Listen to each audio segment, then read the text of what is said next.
আপনাদের কয়টা যোগ্যতা লাগবে? আমাদের কুমিল্লাতে টয়লেট বিশ্বরোড আছে, যেখানে নোয়াখালী মানুষ সবাই মধ্যে কি বলেন বাথরুম আসবে কি বলেন তো রে? আপু আপনার নামটা কি? আমার নাম রক আপু। আমার একটা প্রশ্ন আছে, আপনারা যদি ব্যবহার হন তাহলে ওই ওরকম আপনার হাত কেন? হাত মানে নোয়াখালী কুমিল্লা বিভাগ চাই। আপনাদের যে মুতিল্লার বিভাগটা, মুতিল্লা মানে ও সরি, আপনাদের কুমিল্লাকে যে বিভাগ দাবি করতেছেন, এটা মানে কি যোগ্যতা আছে আপনাদের কুমিল্লার? কুমিল্লাতে নাই মানে আপনাদের কয়টা যোগ্যতা লাগবে? আমাদের কুমিল্লাতে টয়লেট আছে বিশ্বরোড আছে, যেখানে নোয়াখালী মানুষ সবাই মধ্যে বাথরুম আসবে একটু বলেন তো রে? আরে আর দাদা করছে টয়লেটের ব্যবসা, আর আব্বা করছে টয়লেটের ব্যবসা, আয় করিয়ে টয়লেটের ব্যবসা। আমি ওইটা আর কি অভাব আছেন? আর কি যোগ্যতা লাগবে? আর কি বিভাগ দিত না।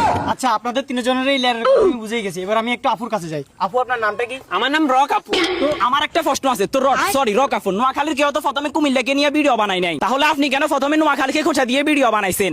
নোয়াখালী ফলাবেন আমাদের শিখাই, এই কারণে আমি কুমিল্লা বিভাগ চাই, এটা আমাদের যুক্তির দাবি। আচ্ছা বাথরুম ভাই, আপনার কাছে আমার একটা প্রশ্ন, আপনি তো নোয়াখালী ভাষা নিয়ে বাইরে লইছেন, তাহলে আপনি এখন আবার নোয়াখালীর বিরুদ্ধে কেন কথা বলতেছেন? নোয়াখালী বিরুদ্ধে মানে মানে আসলে আমি বলি ওই যে বন্ধু মারা গেছে তো ওইগুলো নিয়ে বের হয়েছিল, আর টুকটাক গো ব্যবসা করতে ওটা ভিউজ নাই তো, তা আমার সাথে আসলে নোয়াখালীকে নিয়ে না কথা বললে তো ভিউজ হয় না আইডিতে, ভিউজ কম তো এই জন্য এই বিষয়ে একদম নোয়াখালী কুমিল্লা বিভাগ চাই।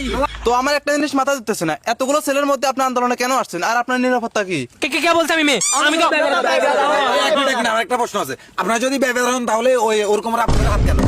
হাত মানে নোয়াখালী কুমিল্লা বিভাগ চাই, দাবি মোদের একটা, কুমিল্লা বিভাগ চাই।